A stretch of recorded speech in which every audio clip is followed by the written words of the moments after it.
do Senhor.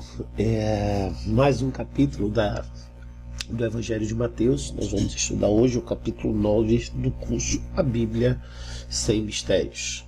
Então aqui nesse capítulo se dá continuidade ao ministério de Jesus. Então Jesus agora ele já está em pleno vapor, é o primeiro ano do seu ministério, são os primeiros dias, na verdade, e os fatos ainda estão interconectados um com o outro. Então Jesus, no capítulo 8, ele sai de Gadara, e a Bíblia diz que ele volta para Cafarnaum. E mal ele chega em Cafarnaum, já começa então com um paralítico para ele curar. Então Cafarnaum era a cidade, era como se fosse uma espécie de casa de Jesus, um porto seguro, onde ele volta e meia estava retornando para poder descansar, para poder ter as suas atividades, apesar dele dizer que não tinha covil, não tinha local para dormir.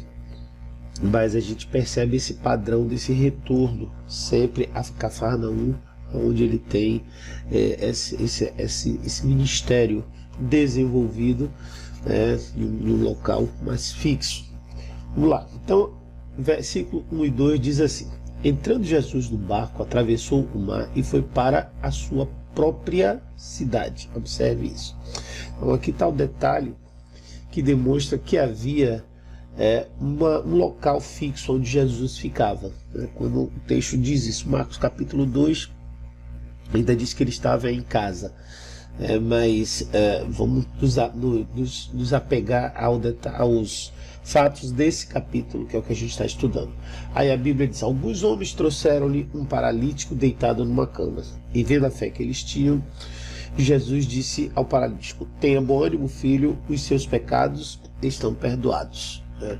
Em outras versões do Evangelho, esse milagre ele é um pouco mais detalhado, mas aqui você observa que Jesus, ele simplesmente não diz levante, cure, ele não fala a sua fé te salvou, nada disso, até porque o homem foi trazido por outras pessoas. E aí Jesus ali fala simplesmente que os pecados deles estavam perdoados, o que dá um entendimento de que também uma das causas de enfermidades, de paralisias, são pecados. Vamos ver o que é que acontece depois. A Bíblia fala ali entre o versículo 3 e 8, no capítulo 9 de Mateus. Mateus deixa pra gente que aconteceram três coisas dessas passagens que nós vamos ler. Primeiro, os escribas questionam o método que Jesus usa para curar. Segundo, Jesus confirma a sua autoridade divina e a sua identidade. E terceiro, a multidão testemunha o poder de Deus. Então vamos ler como é que isso acontece. A Bíblia diz assim: diante disso, alguns mestres da lei disseram a si mesmos: este homem está blasfemando. Conhecendo Jesus os seus pensamentos, disse-lhe: por que vocês pensam maldosamente em seus corações? O que é mais fácil dizer: os seus pecados estão perdoados, ou levanta-se e ande? Mas, para que todos saibam que o Filho do Homem tem na terra autoridade para perdoar pecados, disse ao paralítico: levante, pegue a sua maca e vá para casa. E ele se levantou e foi, e vendo isso, a multidão ficou cheia de temor e glorificou a Deus, que dera tal autoridade aos homens. Então vamos lá, vamos voltar aqui. Primeiro, o questionamento dos fariseus, dos escribas, é porque até então eles não sabiam quem era Jesus. Então eles não sabiam que Jesus tinha essa autoridade, esse poder. Eles olhavam para Jesus como uma pessoa que não era digna, não tinha a capacidade, o relacionamento espiritual, a autoridade sacerdotal para exercer esse ministério, muito menos que eles sabiam que Jesus era Deus, porque só quem pode perdoar pecados é Deus. Então aqui também esse texto demonstra que Jesus reivindica a autoridade divina, ele como sendo Deus, ou seja, mais uma prova de quem Jesus é. Aqui está uma prova clássica, tácita da divindade de Cristo, do posicionamento que ele toma ao perdoar pecado, exercendo inclusive a sua missão profética, que nós já lemos anteriormente, de Isaías capítulo 53. Então, no questionamento dos fariseus, Jesus faz essa confirmação de autoridade divina. A terceira é que Jesus ali, ele demonstra também o poder de Deus. Ele demonstra a ação divina através da vida dele, ele demonstra a ação espiritual que Deus opera de uma forma sobrenatural e que gerou a restauração daquele homem, restaurou completamente a saúde daquele homem que estava paralítico e ele levantou da maca e andou. E outro aspecto também, que é o aspecto da parte final do versículo, ou desse contexto, porque aqui é um contexto completo, então aqui você percebe que os homens viram Deus ser glorificado. Então Jesus, ele estava ali como homem, por isso ele colocou filho do homem, filho do homem, ele estava ali com o homem com autoridade divina. Com autoridade divina, ele não estava ali como Deus, mas como homem, apesar de ter autoridade divina para perdoar pecados. E isso está demonstrado aqui. Isso não quer dizer que o homem pode perdoar pecados, mas a autoridade para perdoar pecados é diferente do poder de perdoar pecados. Isso é uma autoridade que é outorgada pela unção divina, que produz essa possibilidade mediante a ação do Espírito Santo através da vida das pessoas, e foi basicamente isso aqui que aconteceu com Jesus Cristo. Saindo dali, logo que eles saíram dali, então acontece a chamada de Mateus, Mateus Levi, que pode ser interpretado como o autor desse evangelho, que nós estamos lendo, que nós estamos estudando.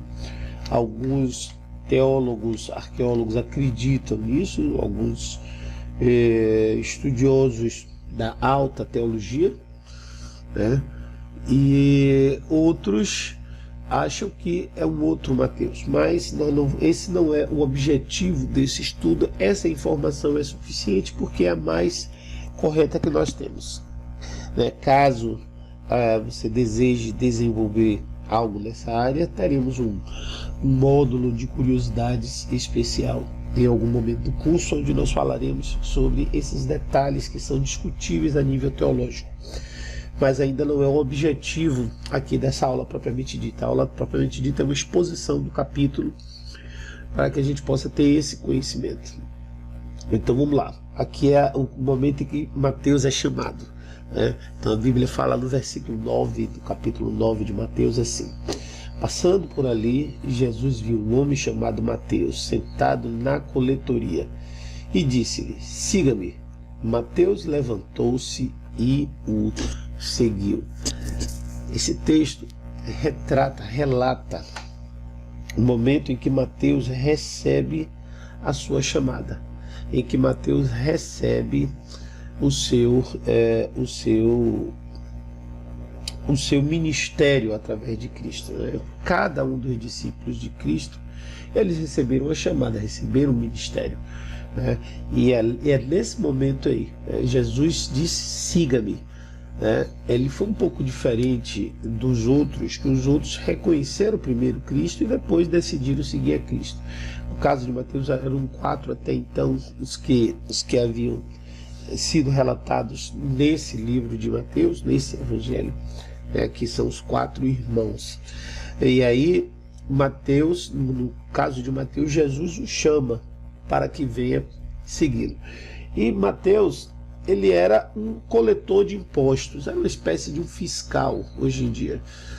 Na verdade, muito mais do que isso. Ele exercia a cobrança efetiva dos impostos. Então ele era um cidadão judeu, mas que exercia um trabalho para Roma. Ele era uma pessoa que, com isso, ele tinha muita gente que não gostava dele. e ele era considerado um pecador, ele era considerado uma pessoa, persona non grata, aquela pessoa que é como se fosse um traidor do próprio povo, alguém que é do povo, mas que coleta impostos, explora o próprio povo a favor de outra nação. Então aí essa era a condição de Mateus. Mateus então convida Jesus, e a Bíblia fala ali que Jesus se assenta com publicanos e pecadores lá na casa de Mateus.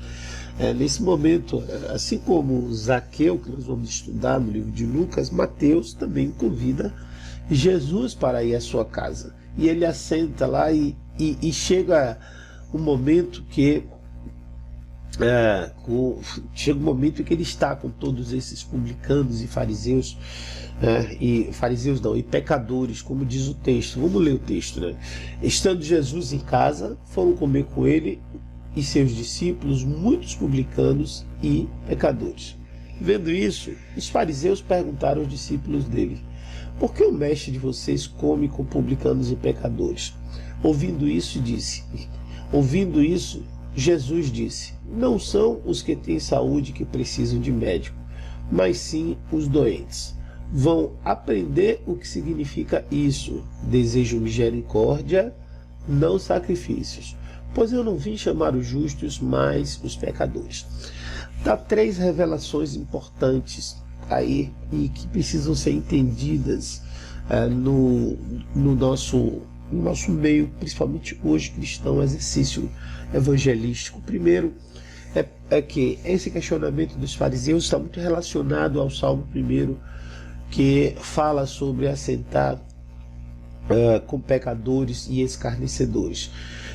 Segundo, ao reconhecimento por parte dos publicanos e fariseus sobre a condição de mestre de Jesus, né? Então eles já reconheciam Jesus como um mestre, eles já reconheciam Jesus como sendo uma pessoa que tinha algo de diferente, algo de anormal, fora do padrão, né? E a terceira coisa é que Jesus, ele andava assim no meio dos pecadores, mas ele não se misturava com os pecadores. Ele andava assim com os pecadores, mas ele exercia influência para a transformação e para a mudança dos pecadores. Dessa forma, entendendo cada um de nós que isso também deve ser algo que deve ser exercido, praticado por cada um de nós, né? Uma outra coisa também importante nesse texto é a razão de ser, o propósito de Cristo, que está aqui, não vim chamar os justos, mas os pecadores. Para quê? Para transformar, para mudar a condição em que eles se encontravam. Então esse é um contexto bem revelador, bem profundo, que demonstra a visão dos homens sobre Cristo, a visão dos homens sobre as Escrituras e a visão de Cristo, de Cristo sobre o seu ministério e sobre o que ele veio fazer. São 3 aspectos fundamentais que dá para desenvolver uma excelente pregação em cima disso, né? Vamos passar agora para a parte seguinte, porque ela contém também ensinos muito valiosos, né? Esse ensino agora, por exemplo, sobre um jejum puramente religioso, aonde se observa um desenvolvimento do diálogo entre os fariseus, os escribas com Jesus Cristo, e Jesus Cristo então vai ampliando ainda mais o seu esboço doutrinário, agora fundamentando-se nas tradições judaicas, para que a gente possa compreender e interpretar as nossas próprias práticas de vida. Agora, vamos lá. Olha só o que é que diz o versículo 14 e o versículo 15. Diz assim: então os discípulos de João vieram perguntar-lhe: por que nós e os fariseus jejuamos, mas os teus discípulos não? Jesus respondeu: como podem os convidados do noivo ficar de luto enquanto o noivo está com eles? Virão dias quando o noivo lhe será tirado, então jejuarão. Vamos lá. Primeiro fato aqui interessante é quem foi que perguntou. A Bíblia fala que foram os discípulos de João. O contexto geográfico era exatamente o mesmo. Eles continuavam na casa de Mateus. Eles continuavam ali naquele momento onde eles estavam jantando, eles estavam comendo com publicanos e pecadores. E vieram os discípulos de João. Essa palavra discípulos de João revela uma coisa importante. Mateus capítulo 4 já dizia que João estava preso, mas os seus discípulos ainda circulavam. O que quer dizer que haviam discípulos de Jesus e discípulos de João. O que quer dizer que João continuava a fazer discípulos e que muitos dos discípulos de João não haviam ainda se convertido, né, a Jesus, ao cristianismo, à fé cristã, ao próprio entendimento de Jesus como Messias e Salvador. Eles ainda seguiam a João. E ao contrário de Pedro e André, que foram os dois primeiros discípulos de Jesus ao lado de João e de Tiago, os quatro, né, ao lado deles, que eram também discípulos de João, que deixaram João e passaram a seguir, esses não. E esses tinham uma prática que era semelhante ao dos fariseus, porque nós e os fariseus jejuamos, mas os teus discípulos não. Aqui também Jesus não diz que nós não devemos jejuar. Tem uma outra vertente que diz que Jesus disse que não era para jejuar. Mas a gente vai entender aqui, porque aqui também há um propósito para o jejum definido nesse texto. Um dos propósitos para o jejum que está definido nesse texto. A Bíblia fala que os discípulos jejuavam, mas Jesus diz assim, como podem os noivos, os convidados do noivo ficar de luto enquanto o noivo está com eles? Virão dias, porém, quando o noivo lhe será tirado, então jejuarão. Veja só, o que eles estão dizendo é o seguinte, que o jejum ele tem uma função, Jesus está dizendo que o jejum tem uma função de reaproximação ou de aproximação com Deus. O homem que jejua, a pessoa que jejua, ela abre mão da sua carne, abre mão dos seus desejos carnais, dentre os principais o desejo do alimento, físico, para a sustentação do corpo físico, que é a carne, a parte carnal do homem, para que ele possa ter contato com a parte espiritual, se aprofundar na parte espiritual e poder então ter mais um relacionamento melhor com Deus, que é que ele chama de noivo. Nós sabemos que o noivo é uma figura, um tipo de Cristo. O noivo citado na Bíblia quando isso acontecer na sua segunda vinda, lá na revelação escatológica, que a gente já sabe. Mas aqui a Bíblia fala que o tempo de jejuar não era enquanto ele estava ali, mas o tempo de jejuar era quando ele lhe fosse tirado. E aqui uma indicação de como isso seria, quando ele fala ficar de luto, significa o seguinte, que quando o noivo morrer, que seria já um indicativo daquilo que iria acontecer com ele tempos depois. Aí você entende que o jejum, ele hoje é uma prática espiritual para você se aproximar de Cristo, para você estar mais perto dele, para que ele se faça presente de forma espiritual em sua vida. Versículo 16 e 17, ele fala sobre vinho novo em odres novos. A gente vai ler daqui a pouco, mas eu vou explicar logo o que são odres para que entenda esse princípio. Então, o odre é também chamado, do latim, utre, também chamado de pele, é como se chama um antigo recipiente feito de pele de animal, geralmente de cabra, usado para transporte de líquidos como água, azeite, leite, vinho, manteiga ou até mesmo queijo. Então essa era a função do odre, mas principalmente vinho. O vinho ele tem um processo de fermentação que ele entrava em contato com a pele e ele causava uma fragilização. Só que o vinho mais velho ele já estava fermentado, então ele não tinha nenhum tipo de problema. Porém, quando você colocava o vinho novo ia entrar nessa fermentação e o odre velho ele já estava com as suas estruturas, a sua estrutura já bem desgastada, e isso fazia com que ele se rompesse. E é isso que Jesus diz isso. Ninguém põe remendo de pano novo em roupa velha, pois o remendo forçará a roupa, tornando pior o rasgo. Nem se põe vinho novo em vasilhas de couro velhas. Se o fizer, as vasilhas se arrebentarão, o vinho se derramará e as vasilhas se estragarão. Pelo contrário, põe-se vinho novo em vasilhas de couros novas e ambos se conservam. Então aqui Jesus está explicando isso porque ele está trazendo um ensino que não era conhecido na época.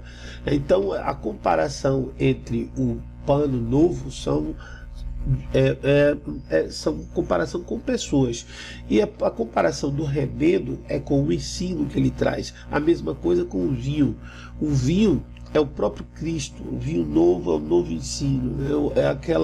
É essa restauração do princípio estabelecido por Deus. E era necessário que você o recebesse como um vaso novo, não com as suas velhas práticas. Isso se referindo ao jejum. O jejum não deveria ser praticado como era praticado pelos fariseus e pelos discípulos de João, no qual a prática era uma prática simplesmente religiosa, sem saber qual era o sentido. Jesus estabelece aí que a prática do jejum é uma prática de aproximação com Deus, é uma prática de aprofundamento espiritual, e isso funciona como um vinho. Vamos lá. Termina esse evento, e aí chega um chefe do povo, e ele chega até Jesus e diz que sua filha está morta. E Jesus vai lá para ressuscitá-la, né? Se levanta para ir ressuscitá-la. Vamos ver, eu falava ainda, esse é o mesmo contexto. Quando diz assim, falava ele ainda, significa que ele ainda estava ali dentro do mesmo contexto. Quando um dos dirigentes da sinagoga chegou, ajoelhou-se diante dele e disse: minha filha acaba de morrer. Vem e põe a tua mão sobre ela e ela viverá. E Jesus levantou-se e foi com ele e também os seus discípulos. Jesus nunca se negou a fazer um milagre, a fazer algo de bem para alguém. Mas a fama de Jesus já era tão grande que a Bíblia fala que um dos dirigentes da sinagoga, isso significa que ele era uma pessoa de alto prestígio. Então observe que Jesus, ele transitava entre as pessoas do mais baixo prestígio até as pessoas do mais alto prestígio. E aí a Bíblia fala que ele se dirigiu até Jesus, já sabendo do poder de Cristo, e pede a Cristo para que ele cure, imponha a mão sobre sua filha e ela viverá. E a Bíblia diz que Jesus não titubeou, se levantou, largou o almoço, largou tudo, mas a Bíblia fala que os seus discípulos foram atrás dele. Então foram eles e seus discípulos. E a Bíblia fala que nessa caminhada havia uma mulher com fluxo de sangue que foi curada através de sua fé. Vamos ler, o versículo 20 a 22 diz assim: nisso, uma mulher que havia 12 anos vinha sofrendo de hemorragia, chegou por trás dele e tocou na borda de seu manto, pois dizia a si mesmo: se eu tão somente tocar em seu manto, ficarei curada. Voltando-se, Jesus a viu e disse: ânimo, filha, a tua fé te curou. E desde aquele instante a mulher ficou curada. Observe a quantidade de tempo que essa mulher tinha essa enfermidade. Eram 12 anos sofrendo. E a mulher disse que bastava que tocasse o manto de Cristo. Isso demonstra que a unção que emanava da vida de Cristo era tão poderosa que era suficiente para que ela fosse curada a um simples toque nas suas vestes. Basicamente, Jesus aí simplesmente falou: ânimo, filha, a sua fé a curou, demonstrando o poder da fé, o poder da fé. Sem que Cristo dissesse uma palavra, somente aquilo que tinha dentro dela, mediante o foco correto na direção de Jesus, foi suficiente para que ela recebesse uma cura de uma enfermidade de uma hemorragia, que ela já passava por 12 anos. Eu acredito que essa hemorragia já tinha afetado diversas áreas da saúde dessa senhora. Passando para o seguinte, a Bíblia diz que Jesus então chega lá até a filha do dirigente da sinagoga e ele a ressuscita. Versículo 23 a 26 fala sobre isso. Quando ele chegou à casa do dirigente da sinagoga e viu os flautistas e a multidão agitada, disse: saiam, a menina não está morta, mas dorme. Todos começaram a rir dele. Depois que a multidão se afastou, ele entrou e tomou a menina pela mão e se levantou. E ela se levantou. A notícia deste acontecimento espalhou-se por toda aquela região. Então aí há uma manifestação clara do poder de Deus, do poder de Cristo, de algo que era realmente assim, extremamente estrondoso, poderoso. Em nome de Jesus. Então, quando Jesus chega, que vê a menina, ele relata que a menina não está morta, ela dorme simplesmente. Porque Jesus ele tem essa visão espiritual mais profunda e ele sabia que ali Deus seria glorificado. Né? Então, porque todo e qualquer milagre que Jesus fez ou faz é para glorificar a Deus. Então o Senhor foi glorificado ali naquele momento mediante essa ação divina, esse mover divino. Então esse mover do próprio Jesus Cristo. E a Bíblia fala que ali a menina ela se levantou, quando Jesus a tomou pela mão, e essa palavra, né, ela se levantou, ele está ali, está com a menina, levante-se. Não está relatado nesse texto, mas em outro. Né? E aí, esse acontecimento espalhou-se por toda a região. Era algo muito estrondoso para a época e chamou a atenção de todo mundo naquela época. Né? Então, isso vai revelar a importância dessa obra que Jesus fez aí nesse dia. Né? Agora começam a chegar muita gente. Se já havia uma quantidade enorme, agora que começa realmente a surgir muita gente. E chegam ali 2 cegos até Jesus. A Bíblia fala que ele acabou de sair dali, saindo Jesus dali. 2 cegos o seguiram. Certamente esses cegos estavam no meio da multidão, clamando: Filho de Davi, tem misericórdia de nós. E entrando ele em casa, os cegos se aproximaram e ele lhes perguntou: Vocês creem que eu sou capaz de fazer isso? E eles responderam: Sim, Senhor. E ele, tocando nos olhos deles, disse: Que seja feito segundo a fé que vocês têm. Mais uma vez aqui, demonstrando que o poder de Cristo ele se manifesta mediante a nossa fé. Então, a nossa fé. A palavra crer, a palavra fé, no português, elas têm uma grafia bem diferente, mas no grego elas são uma espécie de uma contração uma da outra. Né? Então a palavra pizza é a palavra fé, a palavra ptisis é a palavra creio, ou seja, é a fé em ação, a fé como verbo. Aqui no português a gente vê o creio, fé, mas no grego é a contração da outra. Então, para que a fé se manifeste, é preciso crer, antes de mais nada.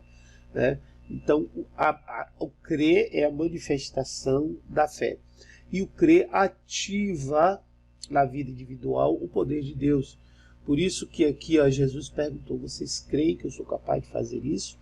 E quando eles disseram que sim, Jesus disse que agora eles poderiam ser curados. Então foram 2 cegos de uma vez. Você vê a quantidade de milagres que nós já encontramos nesse capítulo 9, é impressionante. Jesus então ele pede para que eles não contem a ninguém, mas só que eles não obedecem a Cristo. Porque Jesus ele não queria glória para si, mas para os outros. Então aqui está: vocês creem que eu sou capaz de fazer isso? Jesus não queria que o nome dele fosse glorificado, mas sim o nome do Pai. Por isso ele pediu para que eles não contassem isso. Mas só que eles desobedecem, e a Bíblia diz assim, e a visão deles foi restaurada. Então Jesus os advertiu severamente: Cuidem para que ninguém saiba disso. Eles, porém, saíram e espalharam a notícia por toda aquela região. Certamente eles eram conhecidos como cegos e agora estavam vendo, e todos ficaram sabendo dessa façanha, desse milagre realizado por Jesus Cristo de uma maneira poderosa. Versículo 32 e 33 já demonstra aí que Jesus também já começa a dar uma outra visão sobre o ministério de cura que a gente pode já qualificar como motivos para determinadas enfermidades ou determinados males. Quando trazem para ele um mudo e Jesus discerne que era um demônio e o expulsa. Está no versículo 32 e 33. Diz assim: Enquanto eles se retiravam, foi levado a Jesus um homem endemoniado que não podia falar. Quando o demônio foi expulso, o mudo começou a falar e a multidão ficou admirada e disse: Nunca se viu nada parecido em Israel. Então aí estava um homem que não conseguia falar porque estava possuído por demônios. Jesus discerniu isso, discerniu que a falta de fala daquele homem se referia a um processo de endemoniamento, né, que é mais uma das causas. Não quer dizer que seja a única causa da mudez, mas é uma das causas da mudez, também é o endemoniamento, é a presença de um espírito imundo na vida daquela pessoa. E Jesus vai e realiza esse milagre, e mais uma vez a multidão vai a cada dia se espantando mais com aquilo que Jesus era capaz de fazer. Porém, os fariseus estavam revoltados, e começaram a acusar Jesus de expulsar demônio pelos poderes de Belzebu. Belzebu, também chamado de príncipe de demônios. O demônio Bel, né? Zebu se refere a isso. Essa palavra significa príncipe dos demônios. Então a Bíblia fala que no versículo seguinte, o 34, os fariseus diziam: é pelo príncipe dos demônios que ele expulsa demônios. Então é como se fosse demônio lutando contra demônio. É até engraçado esse posicionamento dos fariseus. É incoerente. E Jesus rebate isso. Ele não se preocupa em estar ainda combatendo frontalmente isso, porque isso vai crescer mais ainda. Ele se preocupa em exercer o seu ministério nos 3 pilares. Essa foi a forma de Jesus rebater esse tipo de acusação. E como é que a gente lê no versículo seguinte? Ele saiu dali e ele continua passando. Isso aí já vão os dias correndo. Ele ia passando por todas as cidades e povoados. Então ele ensinava, então ele pregava o Evangelho, o Antigo Testamento, no caso, não o Evangelho, mas ele pregava. Primeiro ele ensinava nas sinagogas, e nas sinagogas ele pregava o Evangelho. Ou seja, ali ele ensinava nas sinagogas que o Antigo Testamento apontava para ele, que eram as boas novas do reino, que é isso que significa a palavra Evangelho. E através da vida dele, ele curava todas as enfermidades e doenças. Então ele começava a curar as enfermidades e doenças a partir dali. A partir desse texto, Jesus enxerga então a necessidade de delegar poderes e autoridade para enviar o povo.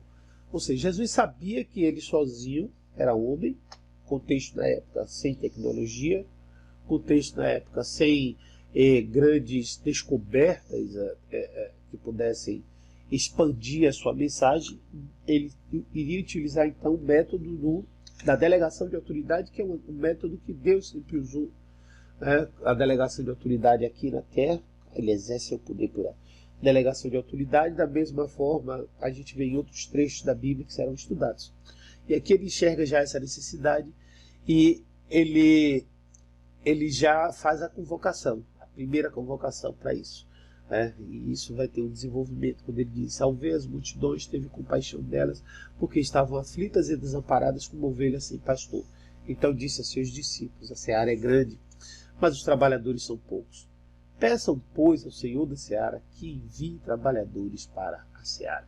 Então aqui Jesus ele fala já da necessidade de agrariar pessoas, para continuar a exercer esse trabalho que ele iniciara. É desse ponto que surgem os apóstolos. É a partir daí que surge o ministério apostólico, os primeiros 12 discípulos de Jesus, como nós vamos ver nos estudos seguintes. Então assim a gente conclui o capítulo 9. Se você teve alguma dúvida, você coloca por favor aí embaixo, que nós vamos respondendo de acordo com que as necessidades forem surgindo. Tá bom? Então que Deus abençoe. Obrigado por fazer esse tempo aqui juntos. Em nome de Jesus.